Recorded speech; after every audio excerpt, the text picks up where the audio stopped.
The four insurances every 20-something needs, and the two they're being scammed into buying. This is Andre. He's 24. He works in marketing. 6 months ago, an old college friend reached out on Instagram, asked to grab coffee, and showed up with a glossy brochure and the words, "I have a way to help you build wealth and protect your family at the same time." Andre, who is single, has no kids, and earns $52,000 a year, signed up for a $250,000 whole life insurance policy. His monthly premium is $185. The agent told him this was a forced savings account that also protected his loved ones. Andre has now been making these payments for 6 months. He has paid $1,110, the cash value of his policy. The part the salesperson told him was his money currently sits at exactly $0. Andre was scammed. Politely, professionally, and completely legally. By the time he realizes it, usually around year 5, he will have paid this company tens of thousands of dollars he could have used to actually build wealth, the 4 insurances every 20-something needs, and the 2 they're being scammed into buying. By the end of this video, you'll know exactly which insurances to buy, exactly which to refuse, and how to spot the specific pitch that's targeting young adults all over America, so you don't end up like Andre.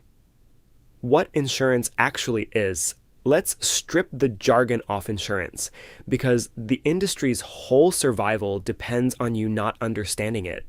Insurance is one of the oldest financial inventions in human history, and the concept is genuinely simple. A large group of people each pay a small amount of money into a shared pool.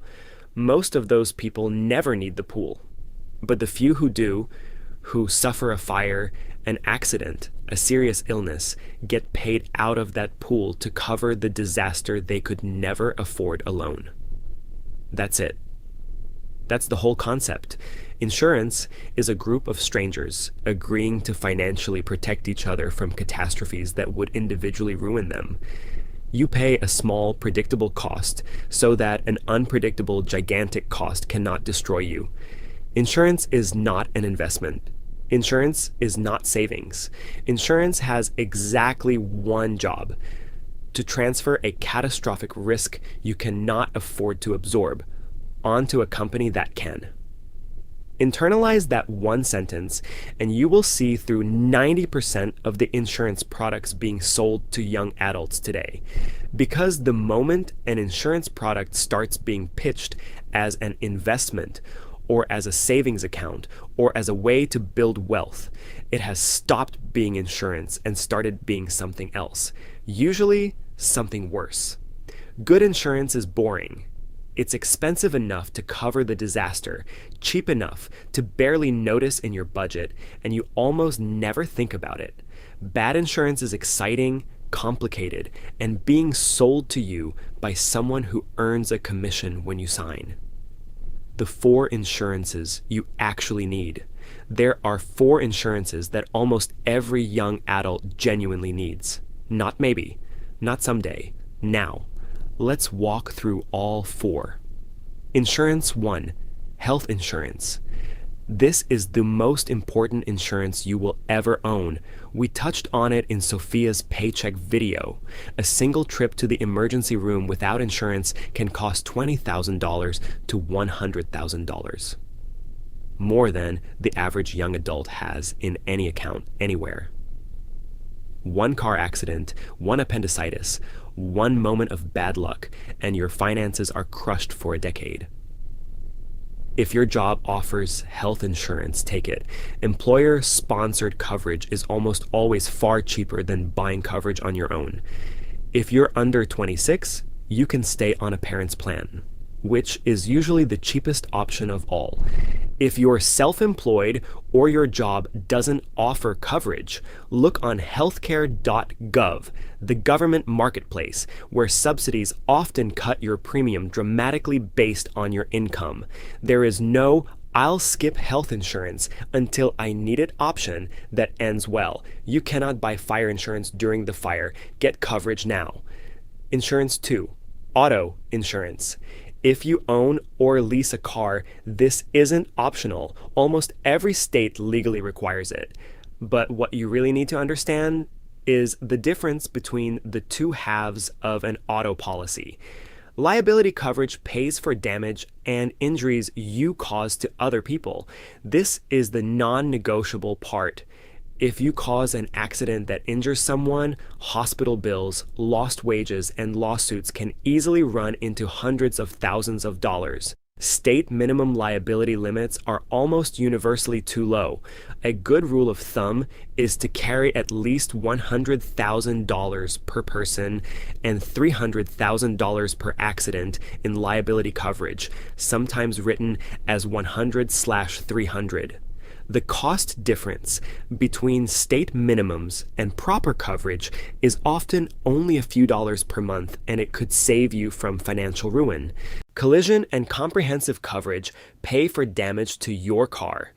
If your car is old and not worth much, you can often skip these to save money. If your car is new or financed, you generally need them. Your lender will require it. And one specific scam to watch for: dealerships.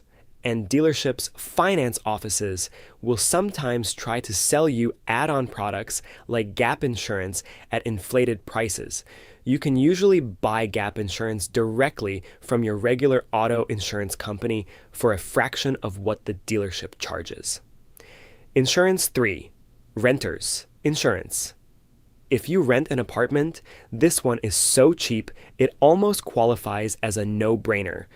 Renter's insurance protects your belongings if they're stolen, damaged in a fire, or wrecked by water damage. It also typically provides personal liability coverage. If someone is injured in your apartment, you're covered against the resulting lawsuit. The cost is usually around $10 to $20 a month for a basic policy with meaningful coverage. The single time you need it, one apartment fire, one burst pipe, one break-in, it pays for itself for the rest of your life. If you're renting, just buy it. There is no good reason not to. Insurance 4. Disability insurance. Now we get to the most ignored insurance for young adults, and statistically, one of the most important. Disability insurance pays you a portion of your income if you become unable to work due to injury or illness. Most young adults underrate this risk dramatically. They think of disability as something that happens to elderly people. The reality, according to the U.S. Social Security Administration, is that a meaningful percentage of today's 20-year-olds will experience a disability lasting 90 days or more before retirement age. Many employers offer short-term and long-term disability insurance as part of their benefits package. If yours does, sign up.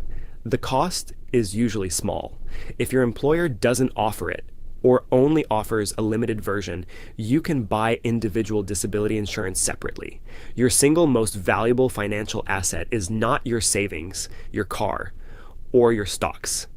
It's your ability to earn an income for the next 40 years. Disability insurance is the only product that protects that income directly. Yet most young adults don't even know it exists. Your career earning power across 40 years is worth millions. Insuring it costs pennies on the dollar. Almost no young adult does this. The insurance you might need: life insurance. This is the part where most insurance videos turn into pure preaching. So let's stay honest. Life insurance is genuinely important, but only when you actually need it. Most 20-somethings don't yet. Life insurance has one job: to pay out a sum of money to your dependents if you die. That's it. The whole point is to replace your income for people who would suffer financially if you were gone. Here's the critical question almost every young adult skips: do I have financial dependents? Dependents are people who would be financially harmed if you died. A spouse who relies on your income. Children, a parent or sibling you support. a business partner who has shared debts with you, if you have no dependents, which is most single 20-somethings, you likely do not need life insurance yet. Not because nobody cares about you, because if you died, nobody would be left in a worse financial position than they were before. Your funeral costs can be addressed with a small emergency fund or a basic policy through your employer.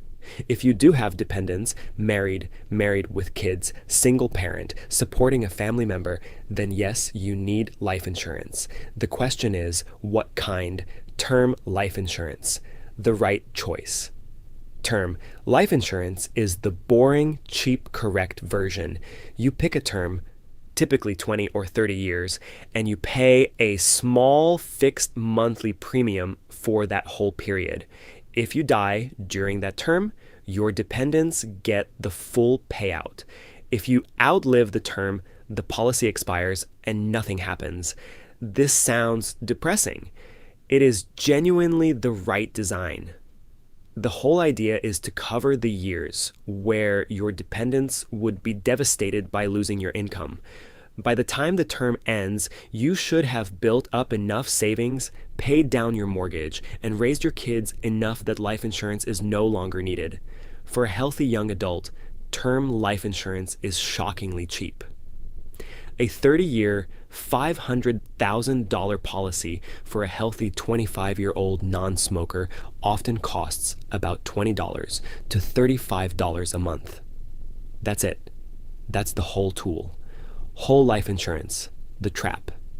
Now meet whole life insurance, sometimes also sold as universal life, variable life, or permanent life insurance. These are the products Andre got pitched, and this is where the channel needs to be the most honest. Whole life insurance does two things at once. First, it acts as life insurance just like term, but for your whole life instead of a fixed term. Second, it adds a cash value component, a small investment-like account that grows slowly inside the policy, which the salesperson calls your money. The pitch sounds amazing. It's life insurance and a savings account, and it builds wealth, and it has tax advantages. Why wouldn't you want all four at once? Because each one of those four is dramatically worse than the cleaner version available separately. The death benefit on whole life typically costs 10 to 20 times more per month than the same coverage on a term policy. The savings inside the policy grows incredibly slowly, especially in the early years, often $0 or near zero growth for the first several years, because the insurance company keeps a giant chunk of your premium as commission and fees. You can withdraw the cash value, but doing so usually triggers fees and reduces your death benefit. If Andre had bought a 30-year term policy at $25 a month and invested the other $160 a month into a Roth IRA index fund, over 30 years, he would have a death benefit and hundreds of thousands of dollars of actual liquid wealth, not a slowly bleeding insurance product with murky surrender values. Whole life insurance pays the salesperson a commission of 50 to 100% of your first year's premium. They are not selling you a product. They are selling themselves a paycheck. There is a small set of rare situations, high net worth estate planning, business succession arrangements, where some form of permanent life insurance can make sense. None of those situations apply to a single 24-year-old marketing employee with no dependents. The pitch made to Andre was, at its core, a salesperson's pitch dressed up as financial advice. It was legal, it was professional, and it was, in his situation, a scam. The other insurance trap, extended warranties. The second trap is smaller, but quietly costs Americans billions of dollars a year, extended warranties, and protection plans. Every time you buy a new TV, laptop, phone, appliance, or a piece of furniture, you'll be offered a paid extended warranty. The pitch is always emotional. For just $79, you can protect your $400 investment. Industry data and consumer advocacy organizations have long shown the same pattern. Extended warranties are extremely profitable for the seller because the average consumer rarely uses them. And when they do, the warranty often doesn't cover what they thought it did. The fine print typically excludes accidental damage, normal wear, batteries, and many of the most common failure modes. A general rule of thumb that holds up across most product categories: if you can afford to replace it, you don't need a warranty on it. The cost of self-insuring, just setting aside your own small fund for occasional replacements, almost always beats the warranty over a lifetime of purchases. Exceptions exist. For example, manufacturer direct warranties on truly expensive items like cars or major appliances can sometimes pencil out. But the protection plan the cashier or the website pops up at checkout, almost always a profit center for the seller, not protection for you. The insurance playbook. Let's pull the whole strategy together. Here is the insurance playbook for any young adult in America. 5 steps. 1. Get health insurance today. Through your job, your parents' plan, or the government marketplace. No matter how healthy you feel, one accident or surprise diagnosis without coverage can wreck a decade of your finances. Cover yourself before anything else. 2. Carry serious auto and renter's insurance, not the minimum.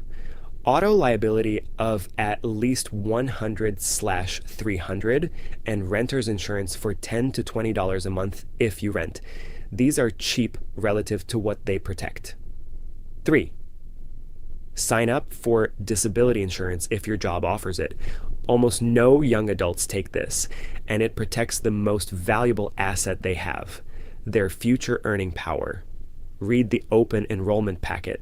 Check the box. 4. Buy term life insurance, but only if you have dependents. If someone depends on your income, get a 20 or 30-year term policy from a reputable insurer. If no one depends on you, skip this entirely until your situation changes. Don't buy a product for a problem you don't have yet. 5. Say no to everything else: whole life, universal life, extended warranties, and a coffee with my friend's financial guy. If the product is being sold to you with the words savings, investment, wealth building, or forced discipline, it is almost certainly mispriced for your situation. The Roth IRA, the 401k, and a basic index fund do those jobs better, for less, with no salesperson involved. Closing. Andre is going to be okay. He learned an expensive lesson, fixed it within the window, and now knows the script, because the same friend will reach out to dozens of other 24-year-olds this year with the exact same pitch. If you take one thing from this video, take this. Insurance has one job: to transfer catastrophic risk you cannot afford to absorb. Anything else, dressed up as insurance, the savings angle, the investment angle, the forced discipline angle, is almost certainly a salesperson protecting their commission, not your future. 4 insurances on, 2 off. The rest is noise. This channel teaches you what school didn't. No gurus, no scams, no buy my course. Just the truth, animated, new video every 2 days. After 2 days, we tackle the single biggest decision of your 20s, rent versus buy, and run the actual math you've never seen. The math the real estate agents do not want you to do, the math your parents got wrong, and the answer that depends on 3 numbers nobody calculates. Welcome to the club.